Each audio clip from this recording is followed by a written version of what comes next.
Good Hola, one real evening. days. Welcome to Viewers Choice 2015, The Real People's Power. Free your mind. Yes, indeed. Free your mind. We're going to kick things off tonight with Monday Night Raw review. Monday Night Raw review with AJ and the whole crew. Well, we start the show off with Bret the Hitman Hart returning to Montreal, Quebec for the first time in 15 years since the Montreal Screwjob. So, here we are. It started off the night with him talking, addressing the Montreal fans and, how he's excited to be back in Montreal and, stuff like that. And then who should come out?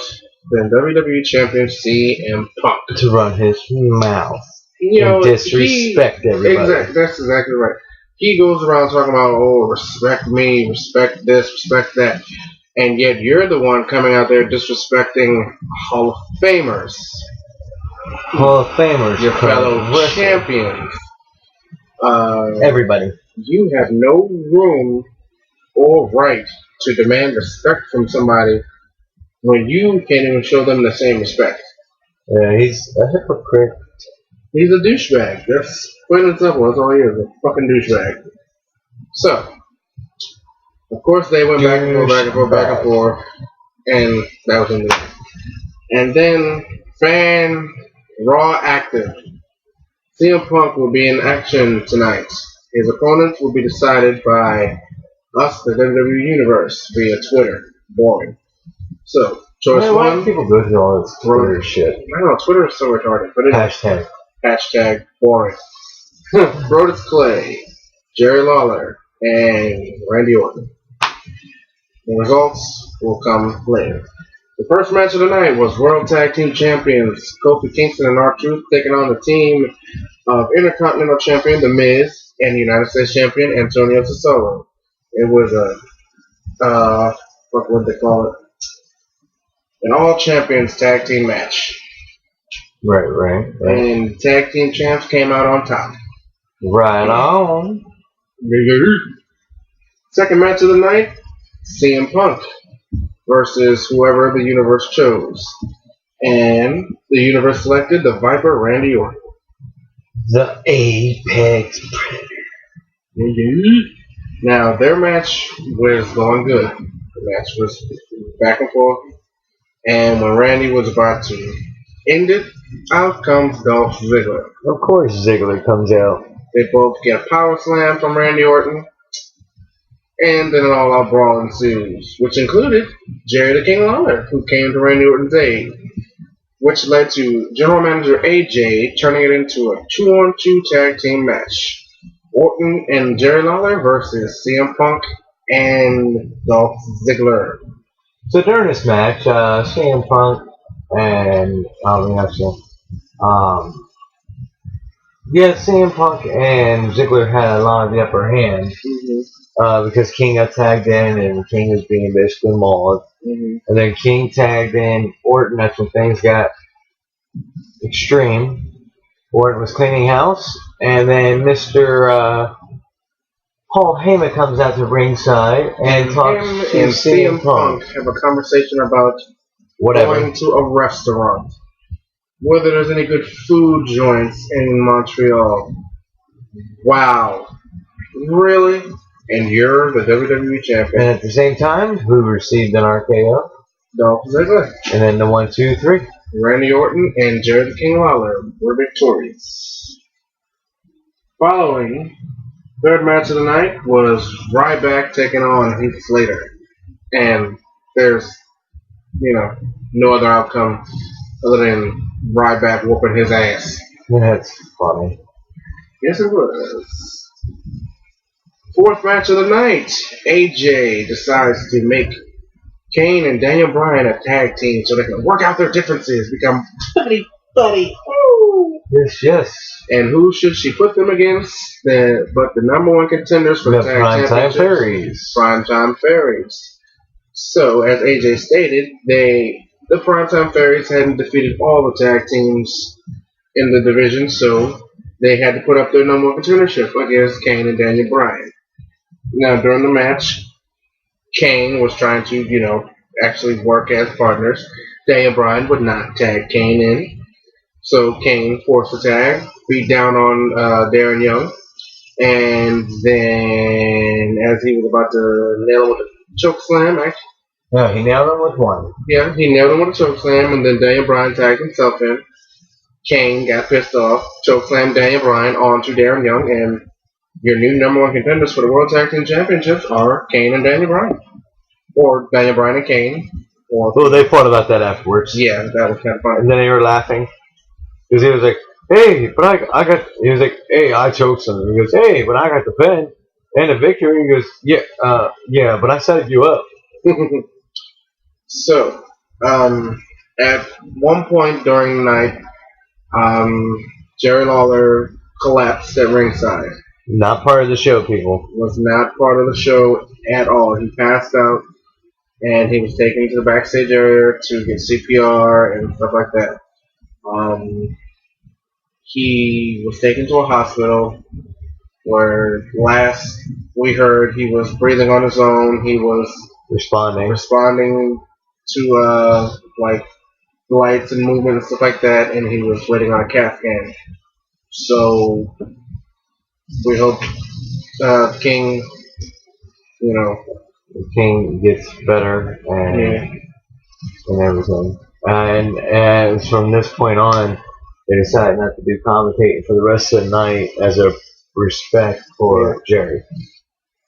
So get well, Jerry. Yeah, Jay, come on, Jerry Lawler. You're the king, man. Monday Night Raw wouldn't be the same without you on commentary. All right, the next match, Del Rio versus Tyson Kidd. That was like a squash match, wasn't it? Yeah, Del Rio won. Del Rio won by submission. Following that was World Champion Sheamus taking on David Otunga.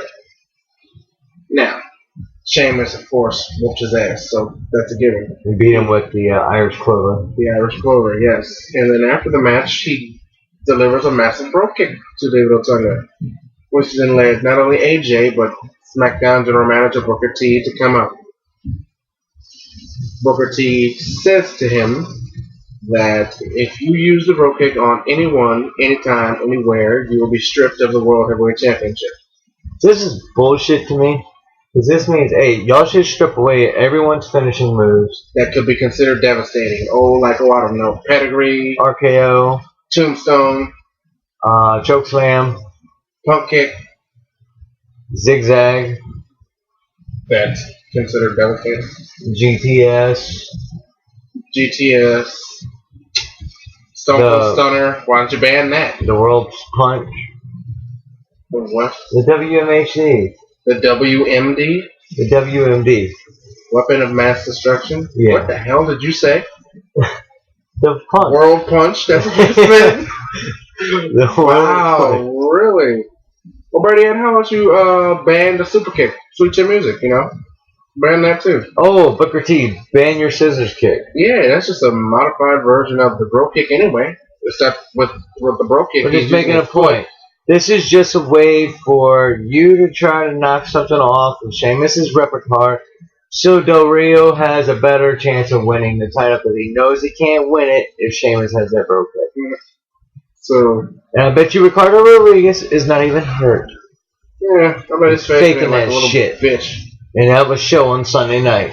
So good job, Booker. So the main event of the night was Flying Sensation Rey Mysterio taking on Cody Rhodes. Due to interference from Intercontinental Champion The Miz, Cody Rhodes was able to win the match. Then The Miz thought he was slick getting the ring trying to do something to Ray, but instead he got met by the crossroads. From Cody Rhodes, yes indeed.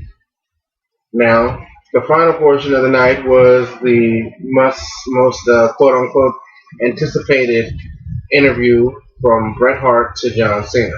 Okay, this was actually a good interview because CM Punk came out there, started to talk shit, trying to say that he was better than The Rock, better than Stone Cold, better than Shawn Michaels, better than Bret, better than John, better than anybody on the roster who's ever been there before and who is there now. So this led to him and John Cena having a few words, and him and Bret having a few words too. So John turned and he said something to the audience in French, and then CM Punk was like, "Wait, you're gonna lower yourself to learn a native's language?" And John Cena was like, "No one's lowering himself. No one in the back, no one out here." He was like, "I blatantly just, I'm paying respect to them because they make us who we are and allow us to do our job and to do what we love to do." And then on top of that, he said something in French again. CM Punk went to go interrupt him. He said, no. Basically, what I just said was, CM Punk says he's going to win at the Night of Champions. That is fine. Okay.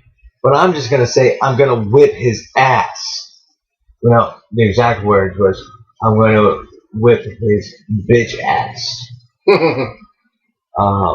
There was like 4 times John Cena was cussing, they had to keep leaving it out, and half the time they missed completely. Then CM Punk went to go hit Hitman hard, and John Cena stopped his arm. Just grabbed it so it wouldn't connect.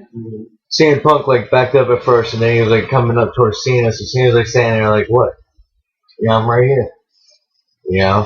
And then right when he turned, he gets hit by the Hitman so hard he rolls out of the ring crying like a little bitch, and he runs off.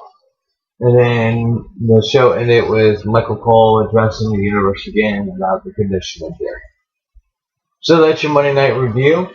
So overall, what kind of rating do you give tonight's episode of Monday Night Raw? It could have been better, but there was a reason why things were a little bit down tonight because of what happened to King. So I'll give it a 4.5. And I'll give it the same. So to all you out there, wish Jerry a speedy recovery. Hit him up on Facebook. Hit him up on www.com.